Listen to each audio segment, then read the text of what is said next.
Sur le dossier du Sahara, j'aimerais bien avoir votre analyse, et surtout votre analyse d'économiste, à savoir quel est le coût pour le contribuable marocain depuis le début de ce conflit, donc qui remonte maintenant à plus de 40 ans. J'avais fait une évaluation où je considérais que le Sahara nous coûte à peu près 7,5% de notre PIB. Si on considère que le PIB marocain se rapproche des 100 milliards d'euros annuellement, aujourd'hui, ça veut dire que nous perdons à peu près 7 milliards et demi d'euros à cause du conflit du Sahara. Lorsqu'on y met le coût militaire, le coût des investissements civils qui n'ont pas de logique et de cohérence intrinsèque, le coût de la corruption généralisée au Sahara, que ce soit à travers les aides directes, que ce soit à travers les exemptions fiscales, que ce soit à travers les offres de postes de travail rémunérés et non effectifs, que ce soit, enfin, une infinité de choses. Les éléphants blancs, la création d'investissements économiques qui n'ont aucune cohérence, aucune efficacité, mais qui font bien. Lorsqu'on y rajoute le coût de corruption internationale, que ce soit le fait d'ouvrir des ambassades dans des pays où il n'y a quasiment pas de citoyens marocains. Entre parenthèses, j'étais une fois au Pérou et l'ambassadeur et tout le staff de l'ambassade semblaient vaquer à accompagner une mission qui n'avait absolument rien d'officiel ni d'essentiel. Et je leur ai dit, mais quand même, vous devriez être occupé à autre chose. Ils m'ont dit, écoutez, au Pérou, nous avons, à part le personnel de l'ambassade, nous avons 5 citoyens marocains. Et parmi ces 5, 3 sont en prison.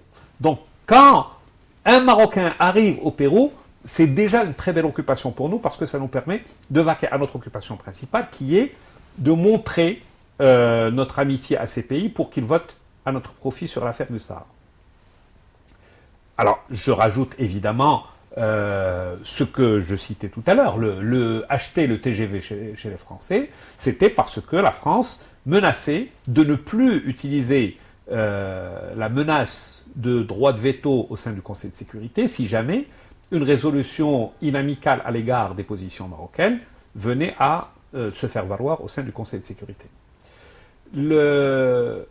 Pour donner une illustration que les gens pourront comparer, l'armée marocaine coûte officiellement dans le budget affiché 5,1% du PIB en moyenne générale d'après la CIA.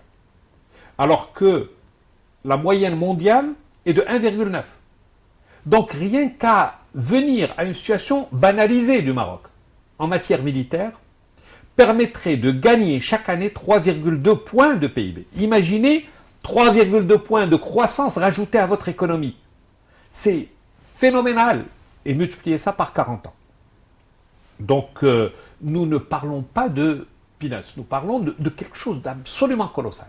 Le problème est que l'État est tellement focalisé sur l'affaire du Sahara et sur le rejet du débat, les élites sont tellement tétanisées et inhibées par la peur de se faire rabrouer, de se faire reprendre, que c'est un débat qui n'existe pas.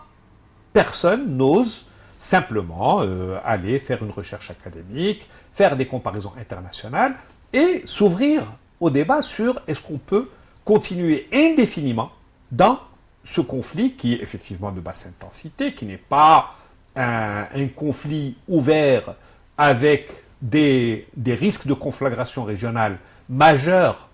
Au moins, on doit rendre cette justice aux États de la région, le Marocain compris, qu'ils ont su réfréner leurs ardeurs, mais on est quand même dans un cancer qui empêche le progrès de toute la région, qui empêche son intégration et dont la résolution, pour moi, est une priorité absolument vitale si on veut un tant soit peu commencer à discuter progrès de la région.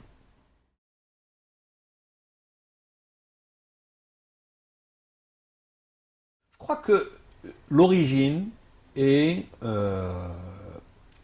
essentiellement dans le caractère un peu factice et un peu archaïque et dépassé de nos États. Les États de nos régions sont essentiellement des créations ou des recréations de la période coloniale.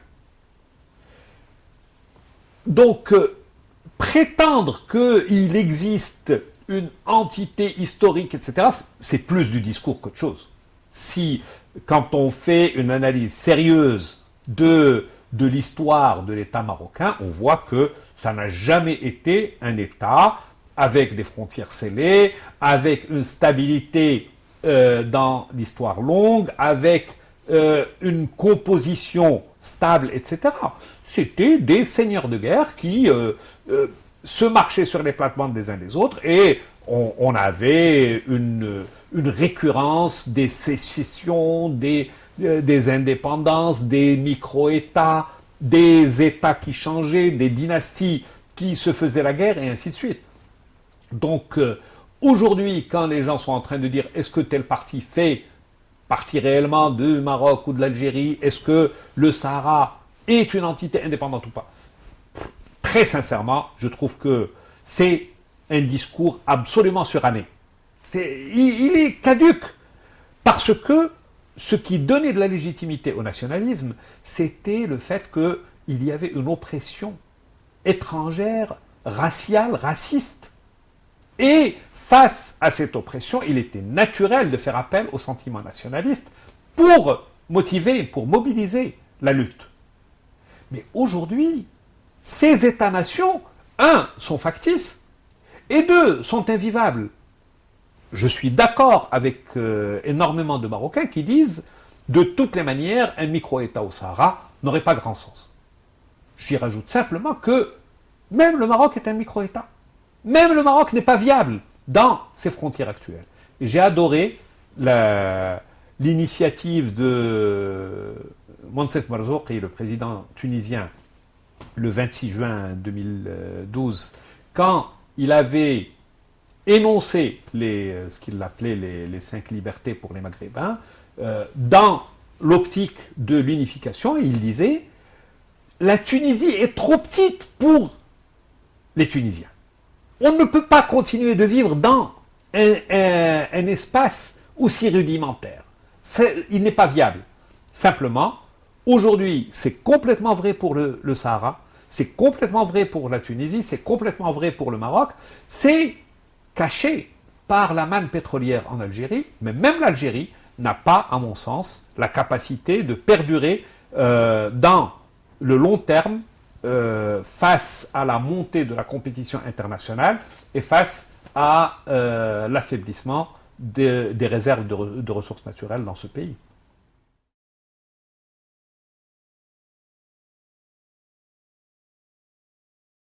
Pour moi, il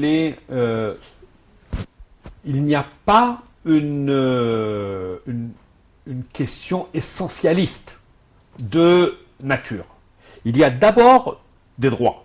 Et le droit international est construit sur l'intangibilité des frontières héritées du protectorat, qui est un principe qui a été retenu par l'Organisation de l'Union africaine et par la communauté internationale.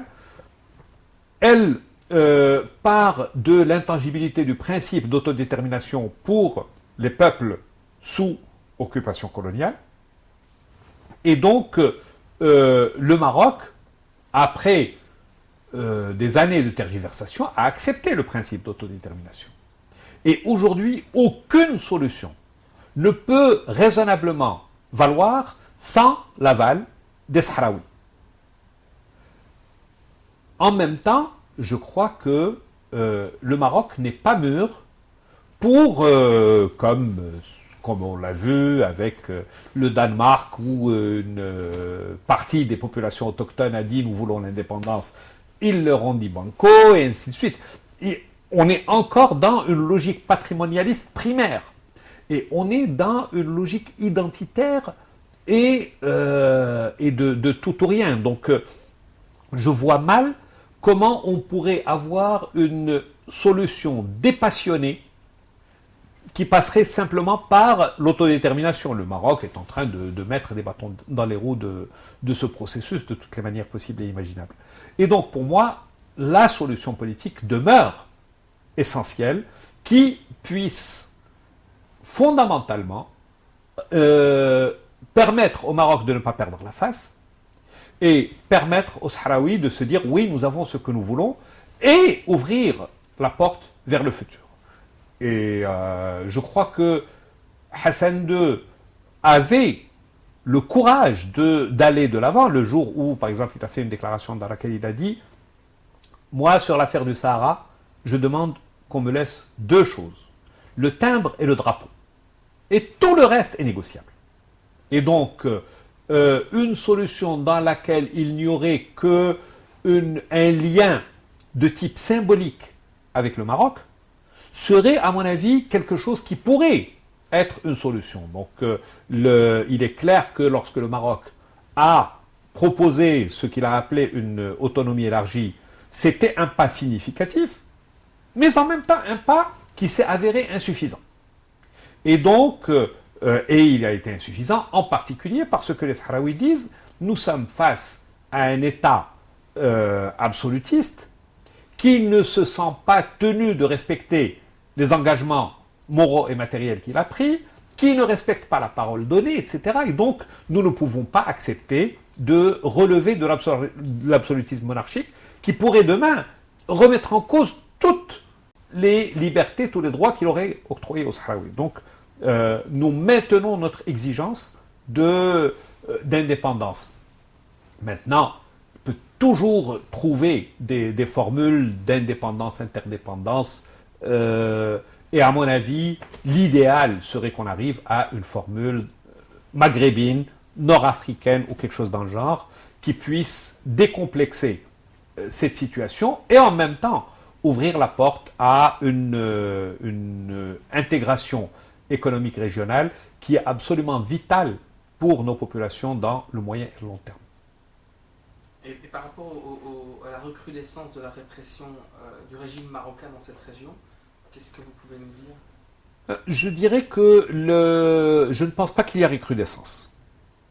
Quand je compare à l'échelle historique, pendant les années 70 et 80, c'était des familles entières, parfois quasiment des tribus à l'échelle du Sahara. Vous savez, quand on a 300-400 Sahraouis à Agdez, Otan, Aqla, Mgouna, etc., avec des centaines qui sont morts en disparition, avec un traitement odieux, abominable. Je crois que l'État marocain ne peut plus se payer la liberté de faire ce qu'il faisait auparavant. Maintenant, ce qui a changé, c'est que la capacité de mobiliser l'information, de la relayer, de la faire valoir dans les instances internationales, de la faire constater à l'opinion publique internationale, se sont énormément améliorées. Et donc, même des exactions d'un niveau incomparable avec ce que nous vivions il y a encore 2 décennies ou 3, ne sont pas tolérables et sont beaucoup plus visibles, et c'est heureux. Et je crois que c'est une excellente chose que les comportements répressifs de l'État marocain à l'égard des Sahraouis soient connus, soient dénoncés et qu'on puisse y faire face.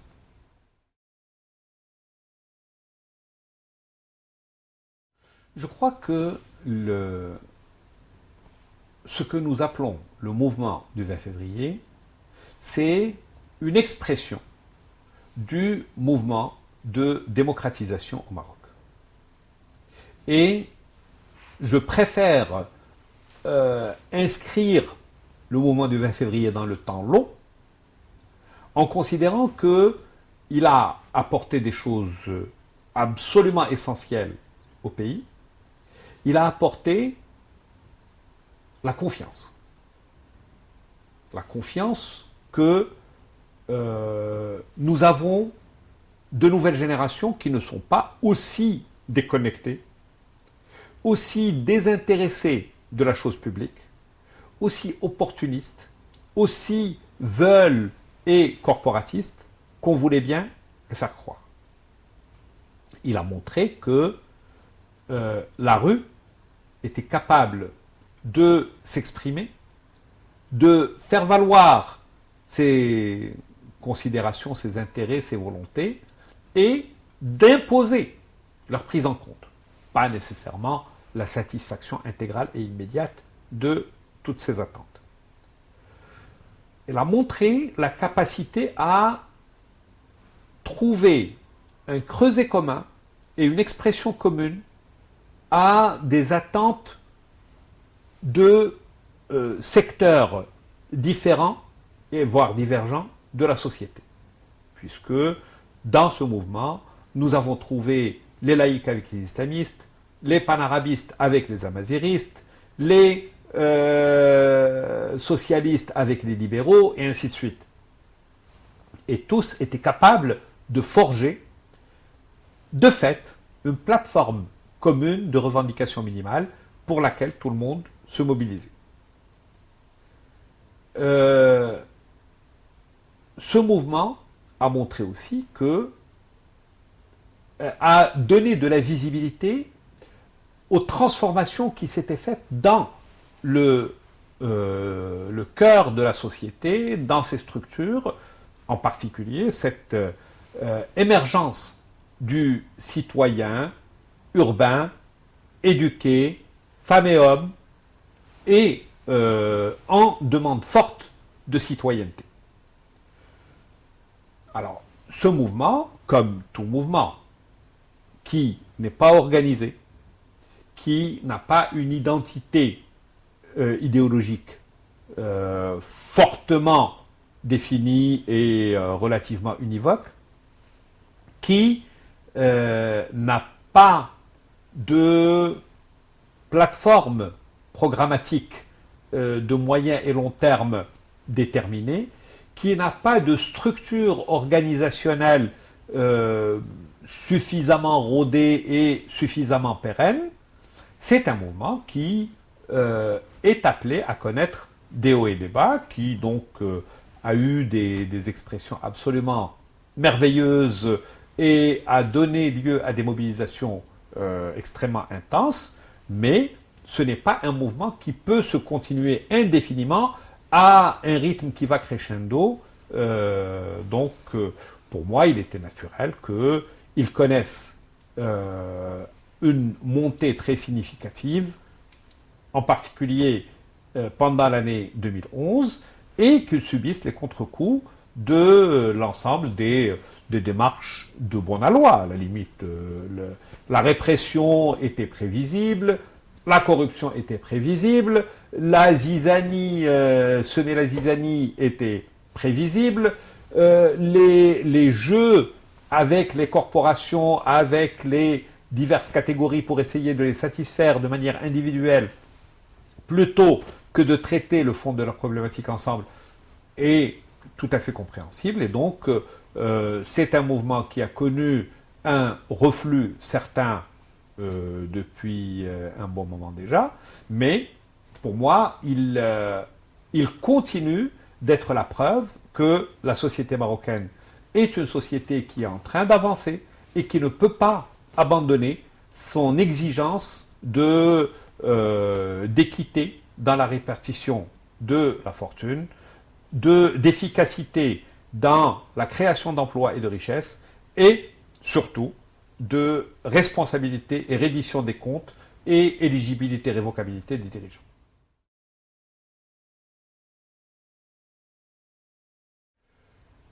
La presse au Maroc vit les problèmes d'un système qui, d'un côté, demeure essentiellement un système répressif corrupteur, et d'une économie rabougrie, une économie aux ordres.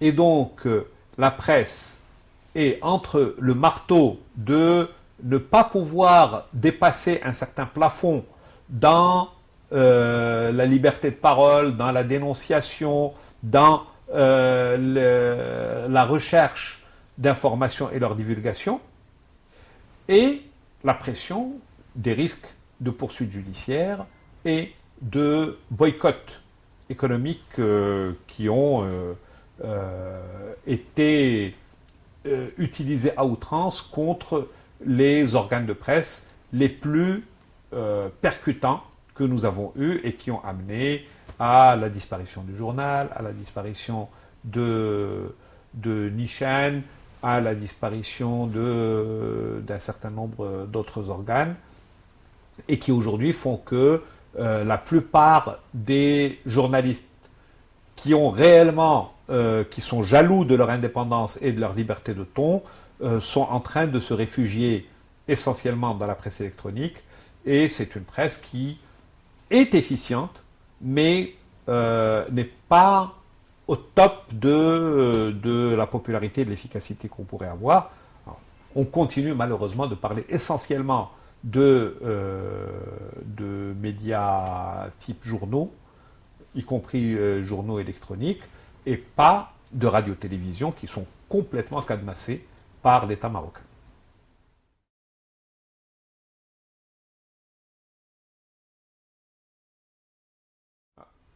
Je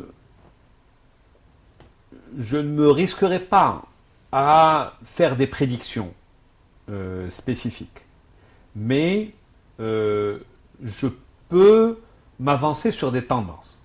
Encore une fois, le régime marocain politique et le régime économique sont essoufflés. Ils n'ont plus, disons, on est devant un système qui n'a plus la capacité de se maintenir et qui ne demeure en place que parce que les alternatives n'ont pas encore la force de s'imposer. Et je pense que nous allons avoir une montée graduelle des alternatives. Parce que c'est quand même une société vivante et une société où les possibilités d'instrumentalisation, corruption, décrédibilisation des élites ne vont pas travailler et être efficaces à l'infini. Donc cette émergence de nouvelles élites et les possibilités d'organisation qu'elles se donneront prendront des années, voire probablement peut-être une dizaine d'années. Le changement de la culture politique peut prendre encore plus de temps.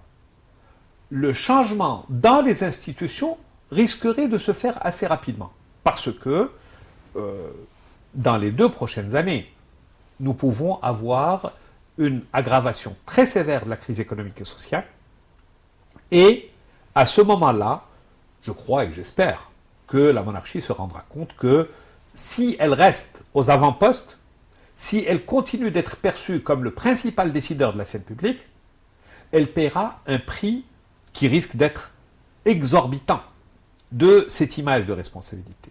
Et donc, quelque part, c'est ce qui a poussé Mohamed VI et son entourage à choisir de laisser le parti islamiste PJD prendre la tête du gouvernement. C'est parce qu'ils se disaient, bon, on est dans une situation où de toutes les manières, ils vont casquer.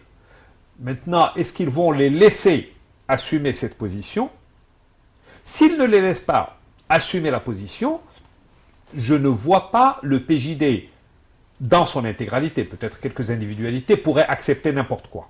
Mais le PJD en tant que parti va être complètement laminé s'il ne se désolidarise pas d'une politique dont il n'aurait pas été l'instigateur. Donc, autant il était normal pendant la première et la deuxième année qu'il montre patte blanche, qu'il essaye de ne pas trop faire de vagues et qu'ils disent nous demandons seulement à faire ce que voudrait le roi, mais pendant la deuxième moitié du quinquennat, ils vont être acculés à chercher des résultats et à chercher une différenciation et à faire assumer la responsabilité des échecs à des acteurs autres que leur parti. Et en cela, je crois que nous allons avoir nécessairement une éviction du pouvoir royal et nous allons avoir donc une scène politique qui va fonctionner de manière plus fluide, plus responsabilisante. Nous allons avoir en même temps les barons des partis, les barons de la drogue, les barons des régions, les notables qui vont prendre du poil de la bête et essayer de prendre de l'autonomie par rapport à la monarchie. Et je pense que ça va amener un certain dynamisme, même s'il va y avoir un dynamisme qui va être très brouillon pendant les premières années, mais qui amènerait à terme une normalisation démocratique du pays, idéalement à un moindre coût. Maintenant, si les acteurs se braquent, si le palais ne veut pas abandonner ses prérogatives, il va amener probablement à la constitution d'un front qui pourrait cette fois-ci être beaucoup plus large que ce qu'il a été la première fois, parce que aujourd'hui on est en train d'entendre des appels au sein du PJD à un front large contre l'absolutisme. Mohamed VI, le dernier roi? Très sincèrement, je ne le pense pas. Je pense que les velléités révolutionnaires et républicaines des Marocains sont très minoritaires. Je pense que les Marocains, au fil des siècles et des générations, sont devenus très accommodants. Ils cherchent à réaliser leurs objectifs, mais à un moindre coût. Et la perception collective qu'il y a est que la disparition de la monarchie ne peut pas se faire sans un coût absolument phénoménal en vie humaine, en conflagration territoriale, en éclatement tribal, etc. Et donc les Marocains sont extrêmement frileux à l'égard de la remise en cause fondamentale de la monarchie, mais à mon avis, en même temps, ils ne peuvent plus se payer le luxe d'avoir un monarque qui se prétend de droit divin, alors que les gens voient qu'il est aussi limité que n'importe quel Marocain moyen. Fouad Abdelmoumni, merci beaucoup. Ahlan wa sahlan.